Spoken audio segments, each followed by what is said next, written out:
said, hey, me and you have a lot in common. They communicated that with me, and I remember thinking, oh wow, I kind of felt special a little bit, like, what are you talking about?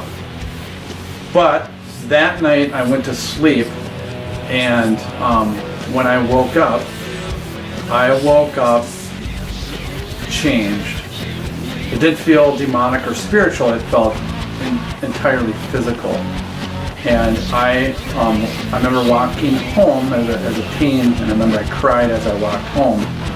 And when I got home, I just lay in bed, and I did not want to get out of bed for weeks. And I remember my friends would visit me and stuff. My life was changed at that point, and I didn't know what was wrong with me. I was in extreme depression at this point, and I would lay in bed. It felt like some type of force would just sit and mock me and ridicule me as I laid there. I was being tormented. It was horrible. In a sense, it felt completely physical because there's like this huge cloud over my mind, and I couldn't think, didn't want to get out of bed. I mean, I was just totally depressed, completely depressed, and at the same time now I'm being tormented. And my mom, who was that Christian, and tell her something's wrong, and she would put her hand on my head and she would pray for me, I remember, and then that tormenting would go away, which was extremely relieving. Over time though, what happened is I just got used to this, and I didn't really tie together that this had anything to do with a Ouija board, which was very stupid. Now, the word demon possession, it's not even in the Bible, the Hebrew and Greek, it's actually vexed or with a demon. So in other words, it's a little bit less severe. It actually just means that a demon will come and dwell with you. It doesn't really completely take over and possess you. And I was not aware of that. I just thought something was incredibly wrong with me. I remember there's a girl, she said, can I ask you a question? And I said, yeah. She said, is your tooth broken? I said, no, why?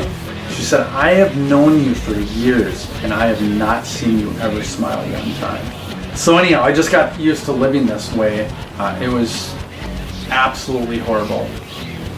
It was devastating, and it was like the worst thing that ever happened to me. And it came on very strong and powerful, and it was that way probably for about 5 years, until ultimately I found myself sitting at a church service.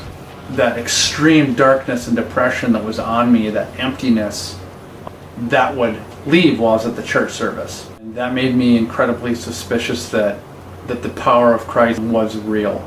And at that point I got very suspicious that it was. And I started moving towards that direction with the hope of, if this is for real, if God actually does care about me and He does love me enough to want to help me and be my friend, even though I'm a wicked person, please, where do I sign up?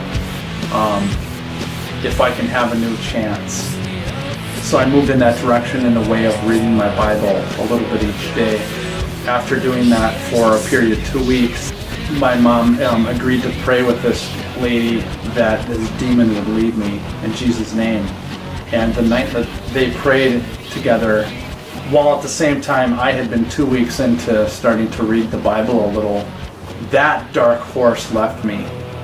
And just like that thing had came on me after playing the Ouija board, it came back off me that powerfully too. And I was stoked. I was laying in bed and I woke up in the morning and I looked out the window and I thought, what a beautiful day. And I remember thinking to myself, I have not even thought anything this positive for years. I was just absolutely amazed. And I didn't know about this whole prayer thing. I found that out 6 months later, that this gal and my mother prayed for me, but I was happy again like I was when I was a little kid.